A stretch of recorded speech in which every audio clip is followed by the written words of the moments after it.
শাস্ত্ৰই আমাক সিদ্ধান্ত দিছে আমাৰ গৃহস্থী ধৰ্ম পালনত আমাৰ সংসাৰলৈ অহা সন্তানটিৰ নাম আমি ভকতৰ আজ্ঞা অনুসৰি ৰাখিবলৈ যাওঁতে কেনে কেনে ধৰণৰ নাম আশ্ৰয় কৰিলে জীৱতত্ত্বই সেই নাম আশ্ৰয় কৰিও তৰি যাব পাৰিব। এইখিনি জ্ঞানো আমাক সৰ্বসাধাৰণভাৱে বুজিবৰ বাবে ভাগৱতে কৃপা কৰিছে। এতিয়া সিদ্ধান্ত দিলে যে পৰম পদ যদি লাগে তেতিয়াহ'লে একমাত্ৰ পথটো হ'ল শৰণ মাৰ্গ। আৰু এই শৰণ মাৰ্গ আশ্ৰয় কৰিছে অভিশপ্ত পৰীক্ষিত নামৰ এটি হৰিধাৰী মনুষ্য নামৰ জীৱতত্ত্বই। যি হৰিধাৰী মনুষ্য পৰীক্ষিতেও বিয়া কৰাইছিল, তেওঁৰো পত্নী আছিল, তেওঁৰো সন্তান আছিল, আৰু সেই পত্নী সন্তান সমস্ত ভৰণ পোষণ চিন্তা এৰি 7 দিন 7 ৰাতি কৃষ্ণ নাম আশ্ৰয় কৰি কৃষ্ণ তত্ত্বৰ লগত একাত্ম হ'ব পাৰিছিল। আৰু অন্যহাতেদি এজন ৰজাৰ কথা প্ৰকাশিত হৈছে খটাংগ, যি ৰজাই মাত্ৰ 2 দণ্ডতে পতি পত্নী সুখ দুখৰ কথা চিন্তা নকৰি মৃত্যুৰ আগজাননী পাই কেৱল কৃষ্ণ নাম আশ্ৰয় কৰিয়ে 2 দণ্ডতে এই সংসাৰৰ পৰা পৰম গতি লাভ কৰিব পাৰিছিল। আৰু আমাকো উপদেশ প্ৰদান কৰিছে এই ৰাম জানি হৰি ভকতিত তেজিও আলাস আউৰ কি মনুষ্য শুইবা এৰাই তু আস। এই কথাকেইটা জানিবলৈ চেষ্টা কৰা, আৰু যদি জানিব পাৰিছা বা বুজিব পাৰিছা তেতিয়াহ'লে নাম আশ্ৰয় কৰিবৰ বাবে মই চাকৰিৰ পৰা অৱসৰ লৈ লওঁ, তাৰপাছত শৰণ ল'ম, ভজন ল'ম, তাৰপাছত ভকতৰ সংগ ল'ম, এনেকুৱা চিন্তাবিলাকলৈ নগৈ বোলে মোৰ 40 বছৰ এতিয়াও হোৱাই নাই, মোৰ বিয়া পাতিবৰ বয়স হোৱাই নাই, মই বিয়াখন পাতি লওঁ, তাৰপাছত শৰণ ল'ম, ভজন ল'ম, এনেকুৱা চিন্তাবিলাকৰ পৰা আঁতৰি জানি হৰি ভকতিত, জানি বুজি লৈ হৰি ভক্তিক আশ্ৰয় কৰিবৰ বাবে তেজিও আলাস, এই চিন্তাবিলাক ত্যাগ কৰা। যেতিয়াই বুজি পাইছা তেতিয়া তোমাৰ বয়স 15ও হ'ব পাৰে, তোমাৰ বয়স 20ও হ'ব পাৰে, তোমাৰ বয়স 80ও হ'ব পাৰে। তুমি যেতিয়াই কথাটো বুজিব পাৰিছা তেতিয়াই তুমি পলম নকৰি গুৰুৰ আজ্ঞাশিৰে ধৰি ভকতৰ সংগ আশ্ৰয় কৰি শৰণ ভজন ভক্তি মাৰ্গেৰে ঈশ্বৰ চিন্তাৰে জীৱনটো আগবঢ়াই নিবলৈ চেষ্টা কৰিবা। সত্ৰৰে গলত বান্ধা মাধৱৰ নাম কৃষ্ণৰ কিংকৰে কহে বোলা ৰাম ৰাম হৰি ৰাম ৰাম ৰাম।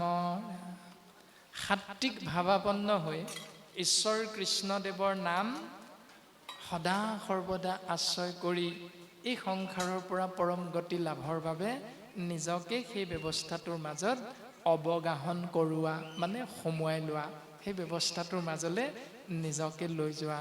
কৃষ্ণৰ কিংকৰে কহে বোলা ৰাম ৰাম, এনেকৈ কৃপালু গুৰুজন বস্তুৱে আমি সমস্ত জনা জীৱৰ প্ৰতি উপদেশ প্ৰদান কৰিছে। সমস্ত জনাৰে জ্ঞাত আপোনা হ'বৰ যে ভাগৱতত মূল 10টা লক্ষণ আছে, আৰু এই 10টা লক্ষণ কেনেধৰণে প্ৰকাশিত হৈছে আপোনা সমস্ত জনাৰে জ্ঞাত। 12টা স্কন্ধ আছে, আৰু এই 12টি স্কন্ধক এটি মন্ত্ৰৰে প্ৰকাশ কৰিছে। ওম নমো ভগৱতী বাসুদেৱায়। ওম প্ৰথম মন্ত্ৰ, তাক অকলশৰীয়াকৈ কোৱা হৈছে প্ৰণৱ মন্ত্ৰ, আৰু ওক আশ্ৰয় কৰি বাকী 11টি অক্ষৰ মানে আখৰক সংযোজন কৰি 12 অক্ষৰ মানে 12টি আখৰত 12টি স্কন্ধ প্ৰকাশিত হৈছে। প্ৰথম, দ্বিতীয়, তৃতীয়, চতুৰ্থ এনেধৰণে এই 10টি 12টি স্কন্ধত আছে সৰ্বমুঠ 10টা লক্ষণ আৰু এই 10টা লক্ষণ আৰম্ভ হৈছে মূল সংস্কৃত ভাগৱতৰ 3য় স্কন্ধৰ পৰা। প্ৰথম স্কন্ধ হ'ল ভাগৱতৰ পাতনি যে কলিমল, কলিৰ মলৰ পৰা কেনেকৈ আমি নিজকে উদ্ধাৰ কৰিব লাগিব তাৰে জ্ঞান প্ৰথম স্কন্ধত সুন্দৰভাৱে প্ৰকাশিত হৈছে। দ্বিতীয় স্কন্ধ হ'ল কৰ্মমল, যে আমি কৰ্ম কেনেকৈ শুদ্ধ কৰিব লাগিব আৰু কৰ্ম শুদ্ধ নকৰালৈকে ভাগৱতৰ মূল দৰ্শন আমি কেতিয়াও লাভ কৰিব নোৱাৰিম। কলি ক'ত ক'ত থাকে, কলি 16জনীয়া পৰিয়ালটোৰ বিষয়ে আপোনাৰ সবৰ জ্ঞাত যে কলি যেতিয়া লগ পাইছিল অভিশপ্ত পৰীক্ষিত ৰাজাই, তেতিয়া কলিৰ লগত কথোপকথন হওঁতে আমি কথাখিনি অকণমান চমুকৈ আগবঢ়াই দিয়া হৈছে। কলিয়ে থাকিবৰ বাবে ৰজা পৰীক্ষিতৰ পৰা ঠাই বিচাৰিছিল আৰু ৰজা পৰীক্ষিতে কলিক থাকিবলৈ ঠাই দিছিল। তো এইখিনিতে আৰু এটা প্ৰশ্ন হয় যে কলিক পৰীক্ষিতে থাকিবলৈ ঠাই দিয়াৰ আগত সত্য ত্ৰেতা দাপৰত কলিৰ উপস্থিতি নাছিল নেকি? মনত প্ৰশ্ন হয়। যদি পৰীক্ষিতে কৈছে জৈতক নৃপতি বুলন্ত কলি দিলো তোক স্থান, জৈত খেলে জোৱা পাশা কৰে মদ্যপান, য'ত য'ত জোৱা খেল হ'ব, পাশা খেল হ'ব, মদ্যপান কৰা হ'ব, সেই স্থানত কলি তই থাকিবি। যদি পৰীক্ষিতেহে কলিক থাকিবলৈ ঠাই দিছিল, তেতিয়াহ'লে যুধিষ্ঠিৰৰ সহিত পঞ্চপাণ্ডৱে কৌৰৱৰ লগত পাশা খেল খেলা নাছিল নেকি? তেতিয়া কলিৰ উপস্থিতি নাছিল নেকি? নিশ্চিত ৰূপত আছিল। কলিক থাকিবলৈ ঠাই দিয়া পৰীক্ষিতৰ সেই বাক্যৰ দ্বাৰা আমি এইটোহে বুজিব লাগিব যে ৰজা পৰীক্ষিতে কলিক সোঁৱৰাইহে দিছে, মনত পেলাইহে দিছে। হেৰৌ কলি, সত্য ত্ৰেতা দাপৰ এই তিনিও যুগত তই প্ৰকৃততে যি যি স্থানত অৱস্থান কৰি তোৰ কাৰ্য সম্পাদন কৰি আছিলি, বৰ্তমান তোৰ ৰাজত্বৰ সময় আহি পৰিল যদিও তই কিন্তু সকলোৰে ওপৰত প্ৰভুত্ব বিস্তাৰ কৰিবলৈ নাযাবি আকৌ। তই সেই স্থানতে থাকিবি আগতে য'ত আছিলি, মাত্ৰ পৰিমাণটো বেছি হ'ল। যদি সত্য যুগত মানুহবিলাক 99% শুদ্ধ আছিল, তাৰ 1% হ'লেও ভুল আছিল আৰু সেই 1% ভুলৰ মাজত কলিৰ অৱস্থান আছিল। সেইকাৰণে কলি বাকীসকলৰ দৃষ্টিগোচৰ হোৱা নাছিল। তাৰপাছত ত্ৰেতা যুগত ৰাম অৱতাৰত মানুহখিনিৰ চিন্তাধাৰা অকণমান বদলি হ'ল, সলনি হ'ল। তাৰে এটা দৰ্শন আমি যদি চিন্তা কৰোঁ যে সত্য যুগত দেৱতা এক নিৰ্দিষ্ট স্থানত আছিল, দুষ্ট বা দৈত্যসকল এক নিৰ্দিষ্ট স্থানত আছিল, বেলেগ বেলেগ স্থান আছিল প্ৰত্যেকৰে বাবে। কিন্তু ত্ৰেতা যুগত দেৱতা আৰু অসুৰ একে লোকালোকতে থাকিবলৈ লয়। মানে এই পৃথিৱীতে দেৱতাও আছে আৰু এই পৃথিৱীতে দৈত্যও আছে। প্ৰমাণ, ভগৱন্ত ৰাম এই পৃথিৱীতে অৱতাৰ ধাৰণ কৰিছে আৰু ভগৱন্ত ৰামৰ ধৰ্মপত্নী সীতাক হৰণ কৰি নিয়া দুষ্ট ৰাৱণ সহিতে দৈত্যসকলো এই পৃথিৱীতে অৱস্থান কৰি আছে। তাৰপাছত দাপৰ যুগত আহিল দেৱতা স্বৰূপ আৰু দৈত্য স্বৰূপ। সেই ব্যৱস্থাটো এইখন পৃথিৱীতে আছে যদিও দাপৰ যুগত কিন্তু একেটা পৰিয়ালতে দুইটা বস্তু, দুইটা তত্ত্ব আহি অৱস্থান কৰিছে। প্ৰমাণ হিচাপে পঞ্চপাণ্ডৱ দেৱতাৰ প্ৰতীক আৰু দুষ্ট বা দৈত্য অসুৰৰ প্ৰতীক হ'ল 100 কৌৰৱ। একেটা বংশ, একেটা পৰিয়ালতে আছে। তাৰপাছত কলিযুগত কি হ'ল, একেটা দেহতে দৈত্য আৰু অসুৰ অৱস্থান কৰি আছে। গতিকে কলি সত্য যুগতো আছিল, ত্ৰেতা যুগতো আছিল, দ্বাপৰতো আছে আৰু তেওঁ ৰাজত্ব কৰা এই যুগতো তেওঁ অৱস্থান কৰি আছে। মাত্ৰ প্ৰভুত্ব বিস্তাৰ কৰা স্থানৰ সংখ্যাটো সময় অনুসৰি প্ৰকাৰটো বেলেগ বেলেগ আছিল। পাৰ্থক্য মাত্ৰ এইটো। তেনেধৰণে সোঁৱৰাই দিলে যে তই সুবৰ্ণত থাকিবি, স্ত্ৰী পঞ্চসোণা পাপ, গৃহস্থৰ থাকে জৈত, এহি 4 ঠাই দিলো কলি বংশ গয়া তৈত। এনেধৰণে কলিক থাকিবলৈ দিলে।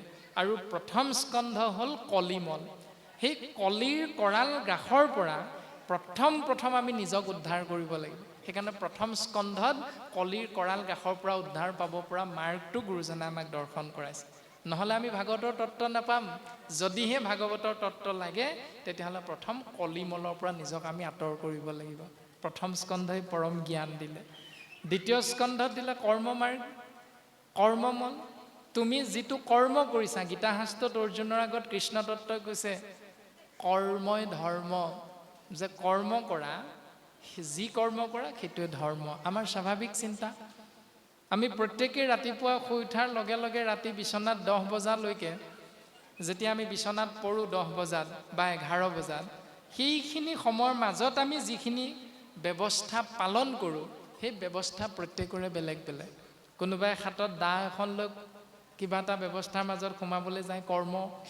কোনোবাই কান্ধত কোৰ এখন লৈ পথাৰলৈ যায়, কোনোবাই হাতত কুঠাৰ এখন লৈ বেলেগ এটা ব্যৱস্থাৰ মাজত যায়। প্ৰত্যেকটোৱে একোটা কৰ্ম, কিন্তু সেই কৰ্মটো শাস্ত্ৰই কিন্তু ধৰ্ম বুলি নাই কোৱা।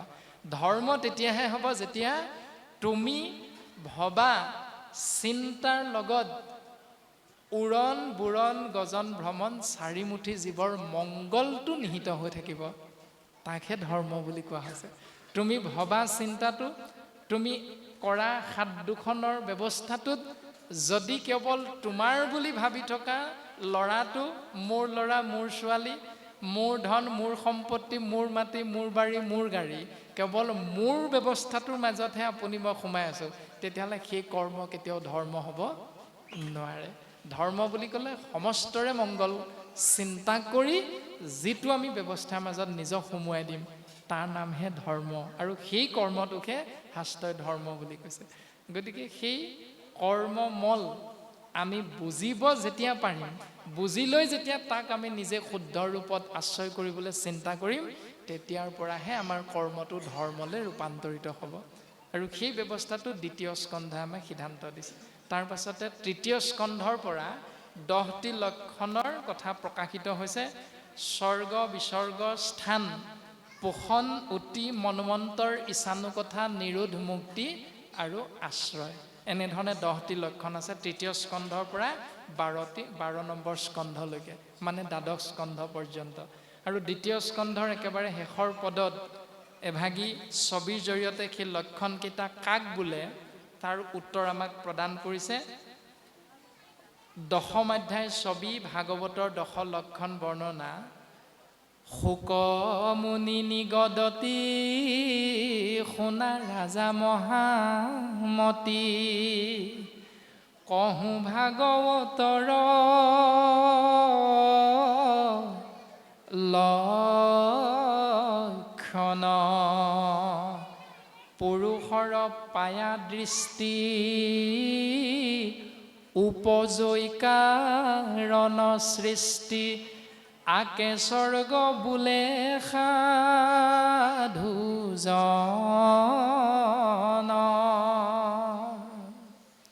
স্বৰ্গ কাক বোলে সিদ্ধান্ত দিলে পুৰুষৰ পায়া দৃষ্টি। পুৰুষ মানে পৰমাত্মা কৃষ্ণ তত্ত্ব নিৰ্গুণ নিৰাকাৰ হৈ থাকোঁতে আমি কোনো দেখা নাপাওঁ, আৰু সেইকাৰণে তেওঁ দেখা পোৱা এটা ৰূপ ধাৰণ কৰিছে, সেইটো হ'ল সগুণ সাকাৰ ৰূপ শ্ৰীনাৰায়ণ, যাক আমি পুৰুষ বুলি প্ৰকাশ কৰোঁ। পুৰুষ ৰূপত প্ৰকাশিত হৈ তেওঁৰ দ্বাৰা যি মায়াতত্বৰ সৃষ্টি হ'ল, মানে এই সংসাৰখন সৃষ্টি হ'ল, সেই সৃষ্টি হোৱা ব্যৱস্থাটোক কোৱা হৈছে সাধুসকলৰ মত ইহাকে আকে স্বৰ্গ বোলে সাধুজন। তাৰমানে আমিও যেতিয়া এই সংসাৰলৈ আহিম কাৰোবাৰ পুত্ৰ হৈ, কাৰোবাৰ কন্যা হৈ, আৰু সেই পুত্ৰ বা কন্যাগৰাকীয়ে যেতিয়া আমি যৌৱনপ্ৰাপ্ত হৈ অকলহৰে থাকি মই কৰোঁ কোনো কাজ, গাঁৱৰ ইজনে সিজনে কয় নহয়, হেৰ অকলে অকলে কি কৰিবি, বিয়াখন পাত আকৌ, এনেকৈ যেতিয়া আমাক কয় ইজনে সিজনে, আৰু যেতিয়া আমি সেই ব্যৱস্থাটোত সোমাই যাওঁ, তাকে কোৱা হৈছে স্বৰ্গ। এইটো হ'ল সাংসাৰিক দৃষ্টি, যে সৃষ্টি বা উত্তৰাধিকাৰী ৰাখি যাবৰ বাবে আমি যেতিয়া বৈবাহিক বান্ধোনৰ মাজত সোমাবলৈ এগৰাকী প্ৰকৃতি স্বৰূপা আইক আমি আশ্ৰয় কৰিম, আৰু আশ্ৰয় কৰি যেতিয়া আমি সৃষ্টি কাৰ্যত ব্ৰতী হ'বলৈ চিন্তা কৰিম, সেই ব্যৱস্থাটোৰ নাম হ'ল বাস্তৱসন্মত পৃথিৱীখনত স্বৰ্গ।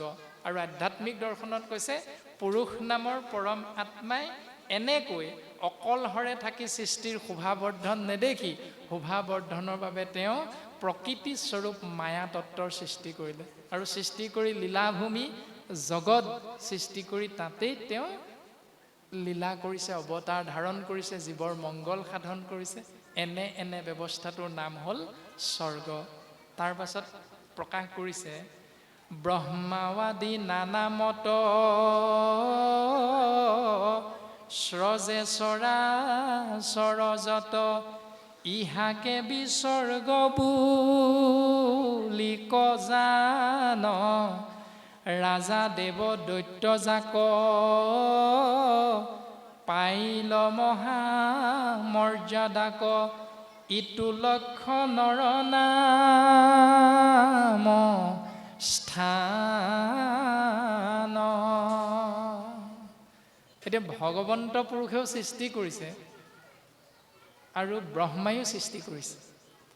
ভগৱন্ত পুৰুষে পুৰুষ ৰূপত কাক সৃষ্টি কৰিলে? মায়াক। মায়াৰ দ্বাৰা কাৰ সৃষ্টি হৈছে? ব্ৰহ্মা, বিষ্ণু আৰু শিৱ, এই তিনি তত্ত্বৰ সৃষ্টি হৈছে। ভগৱন্তৰ দ্বাৰা সৃষ্টি সিমানতে তেওঁৰ দায়িত্ব সামৰিছে।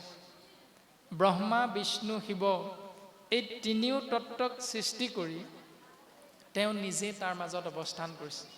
তাৰ পাছত মায়াৰ নিৰ্দেশত ব্ৰহ্মাই সৃষ্টি কৰিছে, মায়াৰ নিৰ্দেশত বিষ্ণুৱে পালন কৰিছে, মায়াৰ নিৰ্দেশত শিৱ তত্ত্বয়ো সৃষ্টিও কৰিছে, মাজে মাজে সংহাৰো কৰিছে। সেইখিনিৰ পৰা শাস্ত্ৰই কৈছে ব্ৰহ্মা আদি নানা মত স্ৰজে চৰাচৰ যত ইহাকে বিসৰ্গ বুলি জান। সেইখিনিৰ পৰা হ'ল বিসৰ্গ, মানে বিসৰ্গ, যিটো আমি প্ৰত্যেকৰে নামঘোষা শাস্ত্ৰত উপলব্ধি কৰোঁ। ব্ৰহ্মা আদি কৰি জীৱ যত ৰাম ৰাম ৰাম ৰাম ৰাম মায়া সজ্জা মাজে আচয় ঘুমতি যায়। ব্ৰহ্মাৰ পৰা যিখিনি সৃষ্টি আমাৰ জ্ঞাত হৈছে প্ৰত্যেকৰে কম বেছি পৰিমাণে, সেইখিনিৰ পৰা সমস্তখিনি মায়াৰ মাজত আমি অৱস্থান কৰি আছোঁ। তাৰ নাম হ'ল বিসৰ্গ। তাৰমানে সি সঁচা নহয়, ই হ'ল মিছা।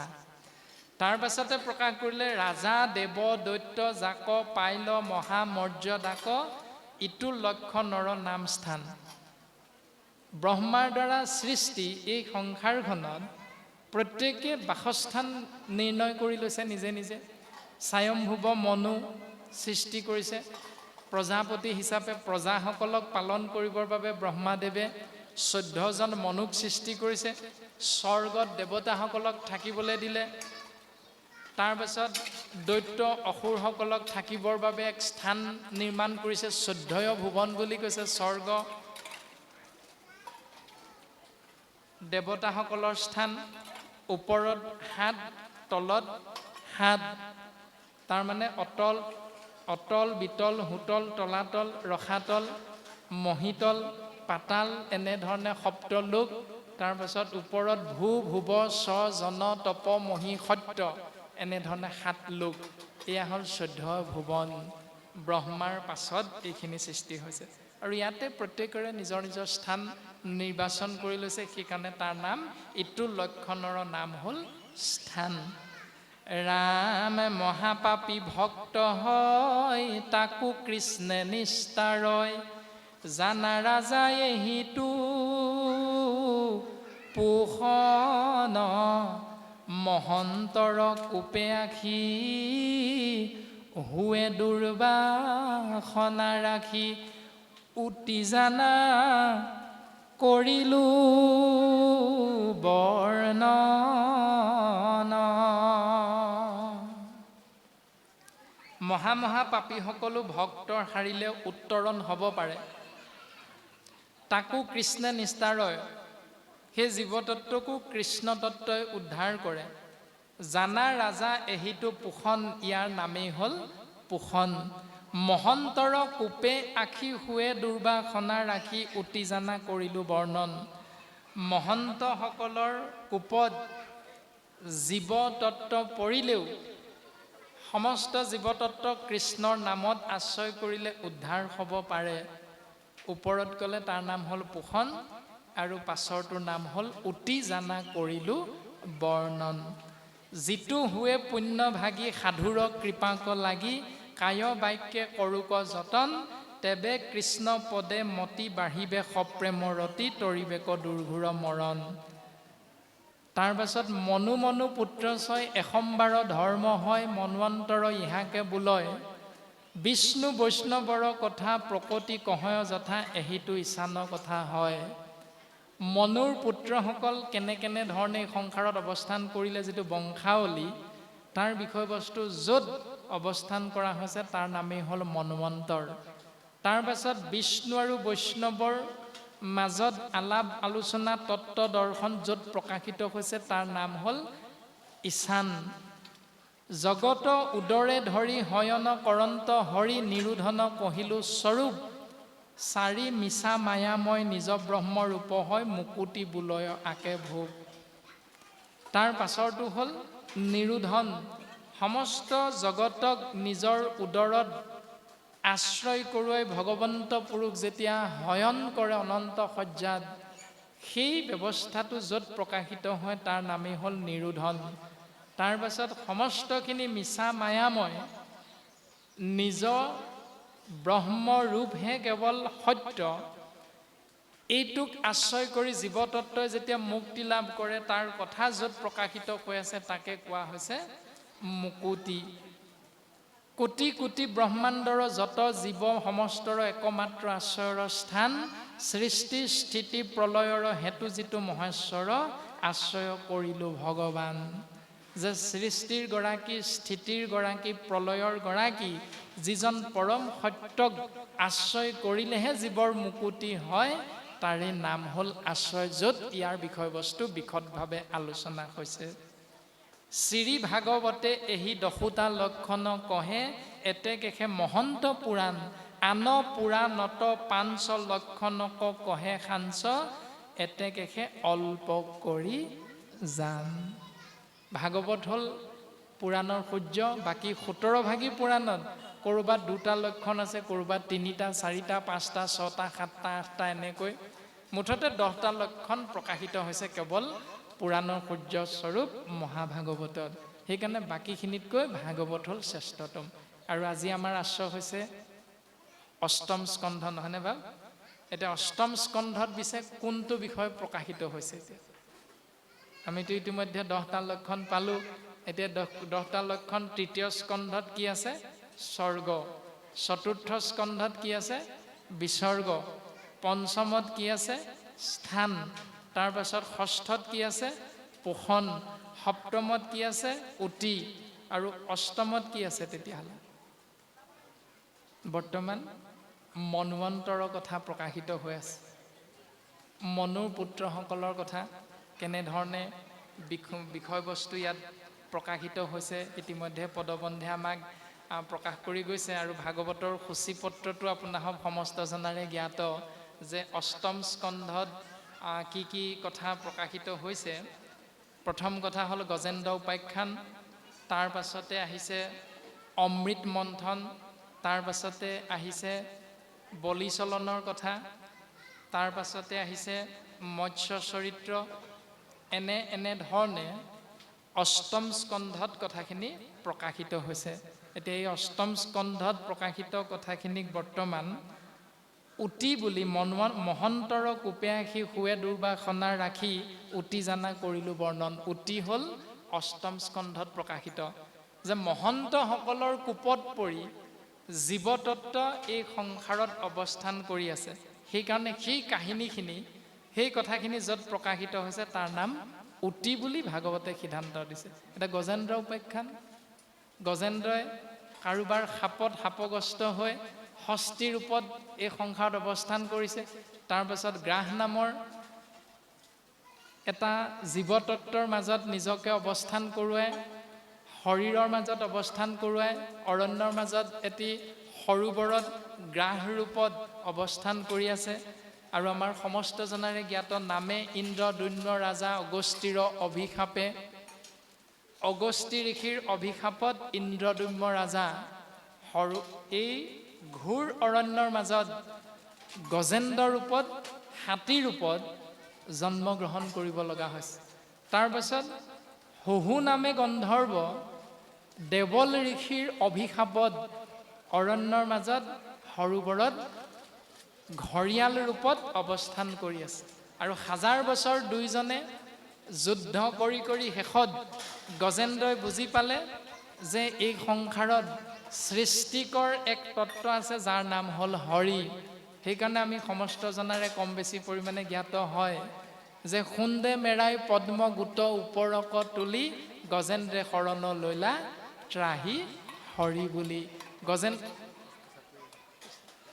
গজেন্দ্ৰ নামৰ ষষ্ঠী আকাৰত থকা ইন্দ্ৰদুম্ন নামৰ ৰজা নামৰ জীৱতত্ত্বই সোঁৰডালেৰে কৃষ্ণ নামৰূপী পদ্মফুল আমাৰ সকলোৰে জ্ঞাত। আমি কাহিনীটো অকণমান চমুকৈহে প্ৰকাশিত হৈছে, যিহেতু পাঠভাগ আজি হৈছিল না আমি বাৰু নাজানো কিমানৰ পৰা আৰম্ভ হৈছে, আমাৰ জ্ঞাত নহয়। তথাপিতো বাহু মস্ত আমাক জনাব। আমি মাত্ৰ আংশিক প্ৰকাশ কৰি দিয়া হৈছে যে সহস্ৰ বছৰৰ যিটো যুঁজু অপ্ৰয়াসে জানিলোহো বন্দী ভৈলো বিধাতাৰ পাশে। গজেন্দ্ৰ উপাখ্যান কীৰ্তনত আপোনাসবে নিশ্চয় পদবন্ধে কথাখিনি পাইছে। মনত প্ৰশ্ন হয় যে বাপ, আমি ভাবোঁ যে 1000 বছৰ যেতিয়া মাতংগৰূপী ষষ্ঠী গজেন্দ্ৰ আৰু 1000 শক্তিৰ গৰাকী গ্ৰাহৰ লগত যেতিয়া যুদ্ধ হৈছিল, তেতিয়া সেই সৰোবৰটোত থকা ঘাঁহজাতীয় বন বা পদুম ফুলকে ভেট ফুলকে ধৰি যি তৃণ তাত জন্ম হৈছিল, সেইবিলাক তৃণৰ ৰূপত নিজৰ ৰূপটোত প্ৰকাশ হৈ থকা নাই, পানী পানী হৈ থকা নাই, বোকা বোকা হৈ থকা নাই, এটা গেলগেলীয়া অৱস্থালৈ ৰূপান্তৰিত হ'ল। তেনে ক্ষেত্ৰত সেই সৰোবৰটোত গজেন্দ্ৰই পদুম ফুলপাহ ক'ত পালে? এনেকুৱা হয়তো প্ৰশ্ন আমাৰ হয়। এতিয়া শাস্ত্ৰই কৈছে পদুম ফুলক ভগৱন্ত পুৰুষে যে হাতত লয় শংখ চক্ৰ গদা পদ্ম কৰত তোমাৰ, কৃষ্ণৰূপে দৈৱগীত ভৈলা অৱতাৰ শংখ চক্ৰ গদা পদ্ম কৰত তোমাৰ। 4 অষ্টত 4 হাতত, কৰত মানে হাত, 4খন হাতত 4 বস্তু ভগৱন্ত আশ্ৰয় কৰে, শংখ চক্ৰ গদা পদ্ম, যাক কৃপালু গুৰুজনে আমাক 4 বস্তু দৰ্শন কৰাইছে, গুৰু দেৱ নাম আৰু ভকত। সেই পদুম ফুলপাহৰ প্ৰতীক হ'ল নাম পদ্ম ফুল। অৰ্থাৎ গজেন্দ্ৰই সুন্দে মেৰাই, সুন্দে মানে সুৰ, যিহেতু আকৃতিটো হ'ল হাতী, হাতীৰ সন্মুখৰ ফালে এডাল সুৰ থাকে, আৰু সেই হাতীটোৰ সুৰডালেৰে পদুম ফুলপাহ ধৰি লৈছে মানে আমাৰ মনৰূপী শৰীৰটোত থকা 11 নম্বৰ ইন্দ্ৰিয়টোৰ দ্বাৰা আশ্ৰয় কৰা হৈছে নামৰূপী পদুম ফুল। কৃষ্ণ বিষ্ণু হৰি ৰাম জগত প্ৰসিদ্ধ নাম, লাজ এৰি গায়া মহাসুখে। যি আমি শৰীৰধাৰী মনুষ্যই লাজ এৰি মান সন্মান নিবিচাৰি কৃষ্ণ বিষ্ণু হৰি ৰাম নাম আশ্ৰয় কৰিম। মাধৱ পুৰুষজনে নামঘোষা শাস্ত্ৰত সিদ্ধান্ত দিছে, কৃষ্ণ মাধৱে বুলন্ত মুক কৃষ্ণ কৃষ্ণ কৃষ্ণ বুলি সোমৰে যিটো জন, জল হন্তে যেন পদ্ম নৰ কৰ পৰা তাংক আপোন উদ্ধাৰু ৰংগ মন। মাধৱে কৈছে যে মোক কৃষ্ণ কৃষ্ণ কৃষ্ণ বুলি যি হৰিধাৰী মনুষ্য নামৰ জীৱতত্ত্বই অনায়াসে আশ্ৰয় কৰিব, নিৰন্তৰে আশ্ৰয় কৰিব, তেওঁ কিবা অপৰাধত নৰকলৈ যাব লগা হ'লেও মই মোৰ দূতকেইটাক সেই জীৱতত্ত্বক উদ্ধাৰ কৰিবলৈ নৰকলৈ নপঠাওঁ, মই নিজে গৈ সেই জীৱতত্ত্বক নৰকৰ পৰা উদ্ধাৰ কৰোঁ। আপোনো উদ্ধাৰো ৰংগমন, মই আনন্দ মনেৰে মোৰ ভক্তক নৰকৰ পৰা উদ্ধাৰ কৰি আনো। সেইকাৰণে নাম পদ্মফুল গজেন্দ্ৰ, মনৰূপী গজেন্দ্ৰ বুলি কোৱা হৈছে। মনৰূপী গজেন্দ্ৰ নাম পদ্মফুল আশ্ৰয় কৰি এই মায়াময় সংসাৰৰূপী সৰোবৰটোৰ পৰা আমি উদ্ধাৰ পাব পাৰিম।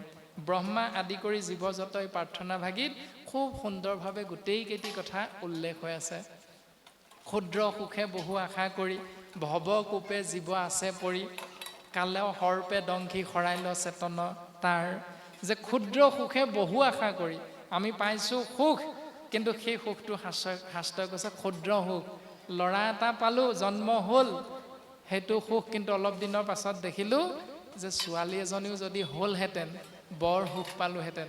তাৰমানে ছোৱালীজনী নোহোৱাৰ বাবে ল'ৰাটো পোৱা সুখটো লাহে লাহে ক্ষুদ্ৰ সুখলৈ ৰূপান্তৰিত হৈ গ'ল। কিন্তু প্ৰথমে সেই সুখটো বৰ ডাঙৰ সুখ বুলি ভাবিছিলোঁ। তাৰপাছত দেখিলোঁ যে ল'ৰাটো পালোঁ যদিও ডাঙৰ সুখে আছিল, কিন্তু বোৱাৰীজনী অনাৰ পাছত সেই ডাঙৰ সুখটো কিন্তু ক্ষুদ্ৰ সুখলৈ ৰূপান্তৰিত হৈ গ'ল। কাৰণ আপুনি মই বিচৰা ধৰণে বোৱাৰীজনী নিৰ্বাচন কৰিব নোৱাৰিলোঁ। সেইকাৰণে বোৱাৰীগৰাকীৰ পৰা বিচৰা আশাখিনি আপুনি মই লাভ কৰিব নোৱাৰিলোঁ। গতিকে সংসাৰখনত সেইটোকে শাস্ত্ৰই কৈছে, ক্ষুদ্ৰ সুখে বহু আশা কৰি ভৱকূপে জীৱ আছে পৰি। ভৱকূপ মানে সংসাৰ গৰ্ত, মায়াময় সংসাৰখনৰ কথা কোৱা হৈছে। জীৱ আছে পৰি কালসৰ্পে, কাল মানে সময়, সময়ৰূপী মৃত্যুৱে আপোনাক মোক আহি এদিন এই সংসাৰৰ পৰা লৈ যাব। গতিকে উদ্ধাৰকৰ্তা কেৱল নামৰূপী কৃষ্ণ তত্ত্ব। সেইকাৰণে মাধৱ মাধৱ বুলি নিৰন্তৰে সাধু সবে উচ্চাৰয় সমস্ত কাৰ্যত। যে মাধৱ মাধৱ বুলি যে আমাৰ সাধুসকলে কয়, এই দৰ্শনটো শাস্ত্ৰই আমাক সিদ্ধান্ত দিছে। বচনত উচ্চাৰণ কৰে বোলে মাধৱ মাধৱ, এনেধৰণে আমি উচ্চাৰণ কৰা সেই ব্যক্তিসকলক শাস্ত্ৰই সাধু বুলি প্ৰশংসা কৰিছে। আৰু যিসকল প্ৰকৃততে সাধু তেওঁলোকে মাধৱ মাধৱ বুলি উচ্চৰয় সমস্ত কাৰ্যত, প্ৰত্যেক মুহূৰ্ততে তেওঁলোকে মাধৱ বা কৃষ্ণ হৰি বিষ্ণু বুলি আশ্ৰয় কৰি থাকে। এনেধৰণে ভাগৱতৰ 2য় স্কন্ধই 10টি লক্ষণৰ কথা প্ৰকাশ কৰি আজি 8ম স্কন্ধৰ এই গজেন্দ্ৰ উপাখ্যানৰ দৰ্শনটো প্ৰকাশ কৰিছে।